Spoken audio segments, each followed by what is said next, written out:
안녕하세요. 오늘은 유언 무료 상담에 대해서 법무법인 유래의 재아름 대표 변호사를 모시고 이야기 들어보겠습니다. 어서 오세요. 네, 안녕하세요. 재아름 변호사입니다. 바쁜데 이렇게 와주셔서 감사드립니다. 네, 아닙니다. 우리 법무법인 유래에서는 부동산과 건설 분야 상담을 주로 하시는데 유언 상담도 많이 해주시는가 보죠? 네, 유언 상담은 제가 이제 그 유언 무료 상담센터 봉사하고 있기도 하고, 그냥 어르신들이 이제 상담하시러 오시는 경우들도 있어서 그때는 조금 비용을 받고 상담을 해드리고 있습니다. 네. 유언에 대해서 특별히 상담이 좀 필요한 이유가 어떤 점이 있을까요? 유언은 그 법에서 딱 정한 방식이 5가지가 있는데, 그 방식에서 조금만 틀려도 그냥 유언이 무효가 되거든요. 그래서 근데 일반적으로 생각하시기에 내가 뭐 어떻게 쓰면 되겠다 이렇게 생각하는 것들이 다 틀리기 때문에 법적으로 뭐를 써야 되는지 이런 거 내가 유효한 유언을 하고 싶을 때 반드시 변호사 도움이 좀 필요한 영역인 것 같아요. 유언은. 대표적으로 사례로 얘기할 수 있는 게 어떤 게 있을까요? 예를 들면 유언장에는 이제 뭐 다 일단 자필 증서에 의한 유언이 저희가 제일 접근하기가 쉬우니까 나머지 유언들은 빼더라도 그러면은 다 내 손으로 써야 돼요. 유언장 그다음에 본문 전문 전체를 그리고 나중에 연월일도 쓰고 또 이름도 쓰고 그다음에 도장도 찍고 여러 방식을 다 준수해야 되는데 그중에 하나라도 틀리면 유언이 무효예요. 그러면은 내가 이제 죽기 전에 유언을 다 해놓고 앞으로 평화롭게 너희들 자식들 살아라 이렇게 해놨는데 내가 잘 몰라서 연월 1을 써야 되는데 12월에 며칠 날로 할지 안 쓰고 땡만 찍어놨다. 그럼 무효가 되니까 그런 것들이 좀 상담을 받아야 되고 또 여러 가지 문제들 때문에 유언장에 재산 목록을 쓸 것인가 여러 가지 상담이 필요한 경우들이 많아요. 그래서 어르신들이 유언 때문에만 오시지 않고 다른 상담 때문에 오셨다가 유언도 물어보시는 경우 있는데 그럴 때는 이제 자필증서 유언 이렇게 하시는 거다 해서 안내 드리고 그래요. 그러니까 일반적으로 변호사 사무실에 가서는 상속을 좀 상담하러 그쵸. 오는 거가 그것도 이제 유언 상담의 일종으로 볼 수가 있는 거죠? 네, 관련이 있으면 유언 상담. 그러면 이제 변호사 사무실에다가는 상속에 대한 그 의뢰를 한다면은 어떤 식으로 하는 게 되나요? 상속에 대한 의뢰를 한다기보다는 이제 재산이 어느 정도 있으신 분들이 이거를 어떻게 떼서 누가 세무적으로 연결되어 있는 부분이 또 많아요. 근데 저는 세무는 잘 모르거든요. 그러면 세무는 정확히 모른다. 근데 어떻게 토지랑 아파트 토지가 여러 덩어리들이 있다. 그럴 때는 한 토지 한 명당 이런 식으로 하는 게 나중에 깔끔하다라든지 그다음 이 부분에 대해서 유언을 하실 때는 그 상속을 그냥 유언을 해야 되니까 유언장을 쓰시는 게 좋고 아직 돌아가시기 전이니까. 그래서 상속은 돌아가신 후에 문제잖아요. 유언은 죽기 전이고. 그렇기 때문에 이제 유언을 하고자 하는 분들이 내가 죽으면 자식들이 상속받을 걸 대비해서 유언 상담을 하시는 거죠. 네. 그러니까 보통 변호사 사무실에서는 유언의 문제가 생겨가지고 또는 유언이 없어서 그죠. 상속 분쟁이 났을 때 어느 한쪽으로부터 의뢰를 받는 게 일반적인 건데 지금 우리는 원천적으로 이 상속 분쟁을 예방하기 위해서는 유언장을 쓰는 게 필요하다. 그것도 기준과 원칙에 잘 맞추어서 하는 게 필요하다라고 해서 상담을 하고 있는 게 우리 웰다잉문화운동의 유언 무료 상담센터죠. 근데 그런 게 좀 다른 문제에 대한 결정하고 달리 유언은 법률적으로 여러 가지 따져야 할 문제가 있기 때문에 훨씬 좀 전문가의 도움이 필요한 거죠. 그 유언을 이렇게 남겼을 때 일반적으로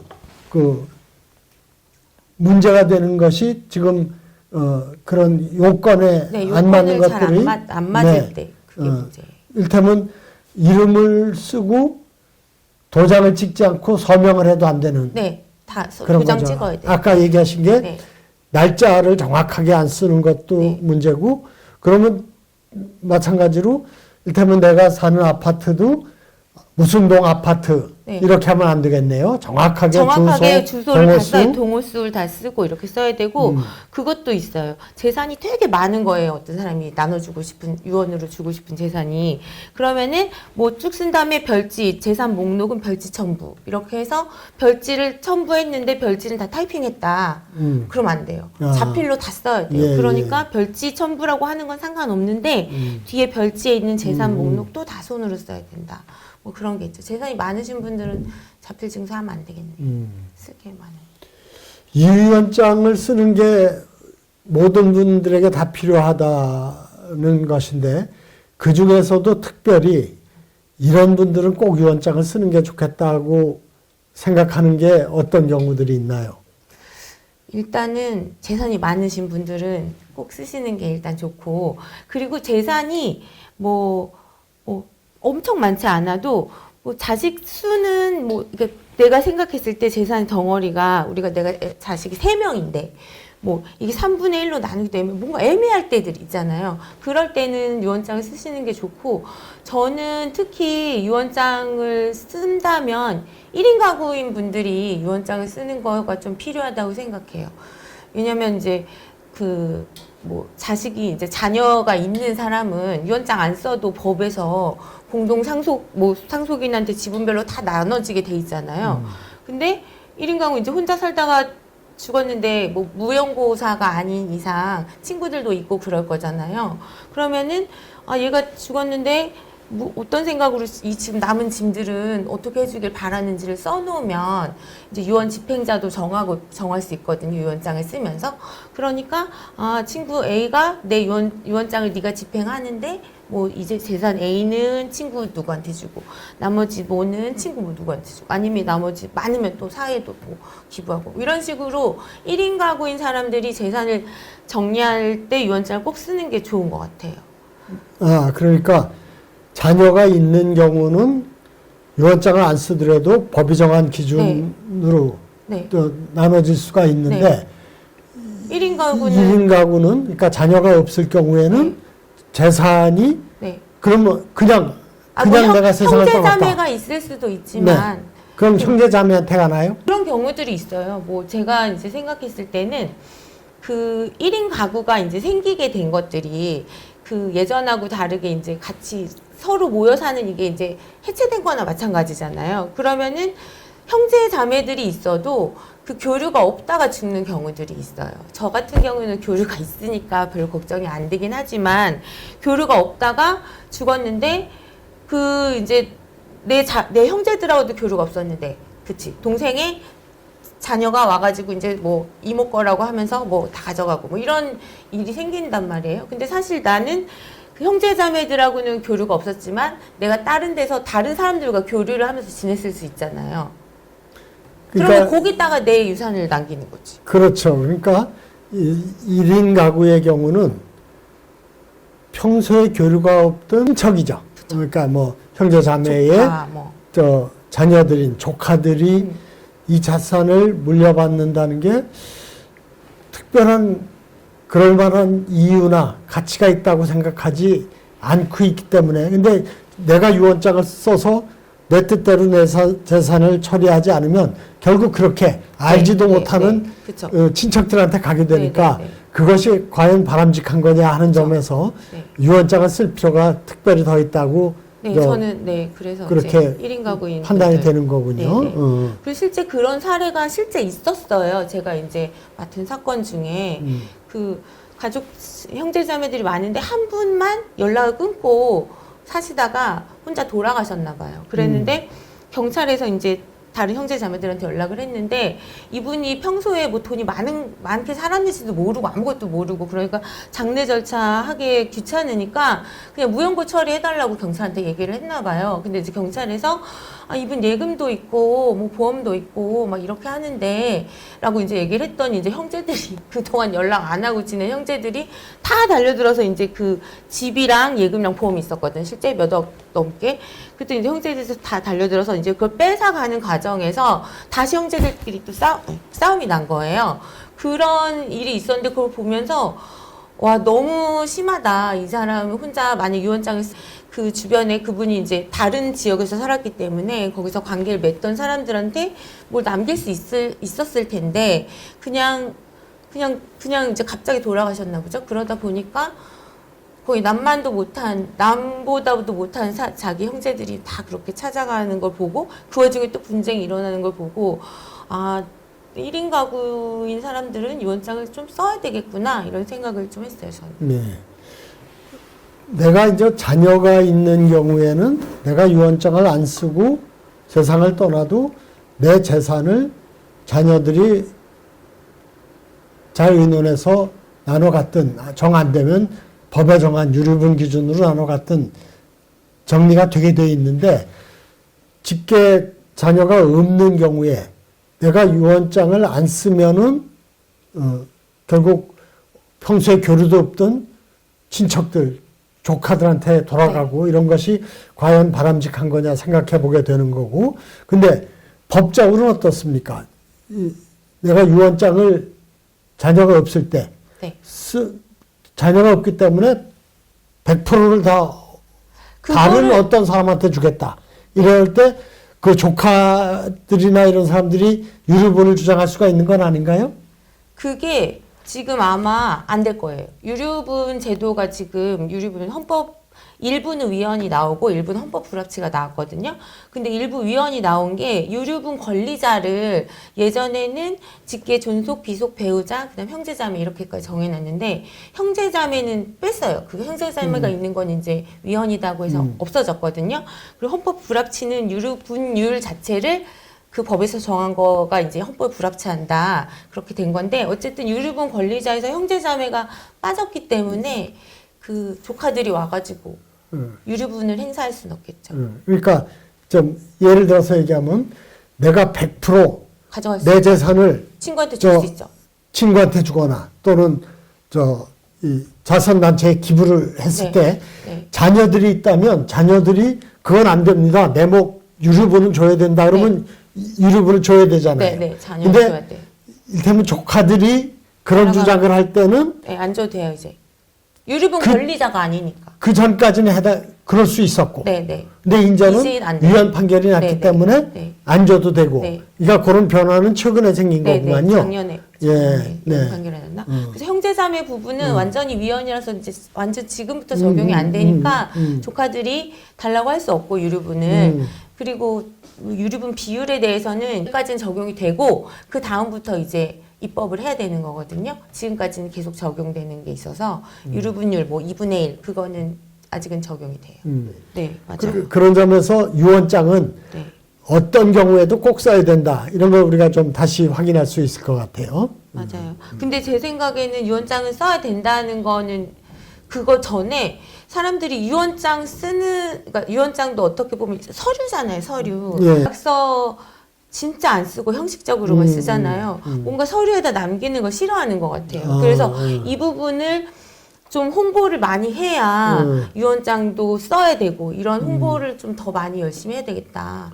이런 생각이 전 좀 들어요. 그러니까 사람들이 쉽게 내 재산이라고는 집 한 칸 있는데 뭘 쓰고 말고 있어. 그냥 내가 세상 떠나면 다 자녀들이 싸우지 않고 잘 사이좋게 나눠 갔겠지. 안 되면 법대로 1대1로 나눠 갔겠지. 이렇게 생각을 하는데, 좀 유언장은 적극적으로 재산이 많든 적든, 또, 별로 유언장을 안 써도 문제가 없다고 생각이 되더라도, 일단 확실하게 써놓는 게 좋은 방법인 것 같아요. 네, 맞아요. 저도 이제 유언장 또 그리고 정확하게 되게 구체적으로 쓰면 쓸수록 좋은 것 같아요. 집은 너희들이 뭐 나눠 갖는다, 공평하게 나눠 갖는다, 뭐 이렇게 쓰면은 이걸 돈으로 찢어가지라는 건지 지분별로 다 이렇게 복잡하니까 예를 들면 내가 지금 살고 있는 아파트 몇 동, 뭐 어디 경기도 시흥시, 전시흥시, 뭐 무슨 아파트 몇 동 몇 호는 뭐 내가 죽은 후 2달 후에 팔아서 이 2달 후에 팔아서 팔리면은 자식 A, B, C가 3분의 1씩 나눠 가지고 또 내가 가지고 있는 땅, 그 땅은 뭐 예를 들면 토지인데 어디 저 산골짜기 있어. 값이 별로 안 나가. 그래서 그거는 너네가 공동으로 관리하고 뭐 선산이니까 뭐 그런 식으로 구체적으로 써놓는 게 나중에 또 불만을 자녀들이 막 유류분 반환 청구하고 이런 일 안 생기게 그렇게 좀 할 필요가 있는 것 같아요. 그러니까 1인 가구에게 특별히 더 유언장 쓰기를 우리가 권하는 게 자식이 있는 경우에는 그냥 일반적인 관례대로 일정한 비율로 나눠 가지면 되는데 그렇지 않은 경우는 내가 내 재산을 어떻게 처리할 것인지 결정해 놓지 않으면 그야말로 보도 듣도 못했던 친척 또는 조카가 와서 받아가게 되고 이런 것은 과연 머릿속으로 한번 내가 유언장을 쓸까 생각할 때 이런 경우가 과연 바람직한 건가 한번 생각을 해보면 아 그건 좀 너무 허망하지 않느냐. 내 피땀 흘려 모은 재산을 내 뜻대로 좋은 일에 또는 꼭 친척 교류도 없던 조카보다는 친한 친구나 동생이나 뭐 이런 게 더 주는 게 의미가 있을 수도 있겠죠. 그래서 유언장을 쓰기를 우리가 권하는 것이고 또 1인 가구의 문제인데 요즘 우리 제 변호사의 삼촌이고 나한테는 친구가 되는 우리 재정원 신부가 돌아가셨는데 그 돌아가시는 과정고 나서 유품을 정리하면서도 소감이 있었던 것 같아요. 네, 맞아요. 그때 이제 전 삼촌이니까 이제 삼촌이 편찮으셨는데 이제 편찮으실 때부터 뭘 많이 정리는 해 놓으셨더라고요. 그리고 몰랐는데 신부님들은 매년 유언장을 쓰신대요. 그래서 해마다 쓰시는데 삼촌한테서 이제 발견된 유언장은 그 최근이 아니었어요. 2008년인가가 이제 돼서 그 유언장으로 뭘 했는데 뭐 좀 미흡했던 부분은 그 삼촌의 어떤 재산이 많지 않으니까 뭐 어떤 거는 뭐하고 뭐는 뭐하고 이렇게 돼 있는데 제가 유품을 정리하다 보니까 삼촌이 굉장히 꼼꼼하신 성격이어서 일기 그 다음에 어디 갔을 때 계획 그 다음에 강론 준비 이런 서류 이런 자료가 굉장히 많더라고요. 근데 그거를 누구한테 가져가라고 유언장에 없는 거죠. 근데 이제 저는 이제 제가 가져오고 싶었죠. 그거 이게 이제 그래서 이제 나중에 뭐 일부 수첩은 누가 가져가고 뭐 일부 뭐 강론집은 누가 가져가고 나머지 아무도 안 가져간다 그러는 건 이제 버렸어요. 근데 마음이 너무 안 좋더라고요. 그때 보면서. 그래서 아 나는 죽을 때 내가 소중하게 생각하는 거 죽을 때까지 갖고 있는 거는 소중하게 생각하는 거잖아요. 그 전에 버려버리는 건 상관없지만 그러면 이것들은 어떻게 처리해 달라고라도 유언장에 써야겠다. 태워버리라든지 아니면 일기는 너가 가져가라든지 이렇게. 그래서 삼촌 돌아가셨을 때 그 유품 정리를 굉장히 꼼꼼히 나중에 내가 죽었을 때 이것들을 어떻게 할 것인가 써놓으셨지만 그래도 미흡한 부분이 있더라. 그래서 굉장히 조카 입장에서 어떤 건 가져오고 어떤 건 버리고 이러면서 마음이 좋지 않았다. 그런 이제 경험이 있었어요. 1인 신부님들도 1인 가구잖아요. 그러니까 누가 돌봐주지 않고 자기 혼자 다 써놔야 되는 거죠. 그렇죠. 내가 소중하고 의미 있는 것을 나만 알기 때문에 정확하게 기록을 해놓지 않으면 그 가치나 의미가 전달되기가 어렵죠. 네. 그래서 결국은 내 손때 묻은 소중한 유품들이 그냥 청소업체가 쓰레기로 가져가는 참 안타까운 일이 벌어지죠. 그래서 너무 속상할 것 같아요. 일본에서 그러한 거에 대한 어떤 각성이나 성찰 때문에 유품 정리업이라는 게 지금 일본은 생겼습니다. 쓰레기로 가져가는 그 슬픈 일을 막기 위해서 유품을 유품답게 잘 정리를 하는데 그것도 내가 써놔야 돼요. 그렇죠. 저는 그게 나중에 버려져도 상관없는데 예를 들면 태워서 내 유품을 내가 죽어서 어쨌든 뭐 태워져서 어디에 뿌려지든 묻히든 그것처럼 내 유품도 어떤 절차를 거쳐서 저를 보내는 것처럼 유품도 같이 보내주는 쓰레기통에 버리지 말고 그렇게 유언장에 써놓고 싶어요. 저는. 그렇죠. 잘 써놔야 되고 맞아요. 그것을 잘 이행해줄 유품 정리업이 이런 서비스도 발달이 돼야 나중에는 됩니다. 될 것 같아요. 근데 지금은 네, 그냥 유언 청소업체가 뭐, 쓰레기로 네. 가져가는 네, 게 네. 현실이기 때문에 네. 예, 안타까운 네, 맞아요. 일이죠. 어쨌든 유언 상담이 우리 웰다잉 문화운동에서 무료 상담센터를 17명의 변호사들이 봉사해주고 계시지만 많은 분들이 야, 이 유언이 법률적인 문제들이 있어서 좀 상담하고 싶은데 그렇다고 변호사 사무실에 가면 너무 그 좀 문턱이 높아서 겁도 나고 얼마 줘야 될지도 모르고 그래서 망설이긴 하지만 그래도 이제 이 변호사 사무실에 상담하는 경우들이 있기는 있는가 보죠? 네, 있어요. 그래서 뭐 어르신들 오셔서 유언 관련해서 물어보시는 분들 계시고 저희 사무실은 뭐 상담비가 그렇게 비싸지 않아요. 근데 예약제로 상담을 운영하고 있기 때문에 전화를 주시면은 뭐 간단한 내용 같은 거는 그냥 전화로 설명드리고 그 전화 주신 분이 변호사 만나서 좀 구체적으로 듣고 싶어 하시는 분들이 있으면은 오시라고 하는데 30분에 얼마, 1시간에 얼마 이렇게 비용 뭐 엄청 싸요. 비싸지 않아요. 그리고 그렇게 해서 오시는 분들이 이제 있고 그 저희는 사무실이 시흥시에 있어서 그 서초동처럼 이렇게 어렵게 생각하지 않으시는 분들이 또 있는 것 같아요. 근데 시흥시에 있든 서초동에 있든 변호사 사무실은 문턱이 높다고 많은 시민들이 생각을 하죠. 근데 지금 제 변호사 말씀대로 전화로 문의해서 간단한 상담이 가능하다. 그것이 또 뭐 몇백만 원이 아니라 뭐 10만 원이나 또는 20만 원 같은 소정의 상담료를 지불하고 내가 궁금하고 좀 구체적으로 알고 싶은 거를 상담할 수 있다면 또 이를테면 유언장을 내가 써갖고 그쵸? 가서 검토받아도 되죠. 검토받을 수가 있을 네, 거 아니에요. 네, 네. 또 신뢰할 수 있으니까. 그런 점에서 좀 변호사 문턱도 낮출, 사무실 문턱도 낮출 필요도 있지만 또 그 적극적으로 우리 변호사 사무실들이 우리가 그렇게 문턱이 높지 않다, 비싸지 않다 이런 걸 좀 그 변호사 협회 이런 데서도 홍보하고 그러면 좋을 것 같아요. 네, 좋을 것 같네요. 네. 사람들이 많이 올 수 있고. 예.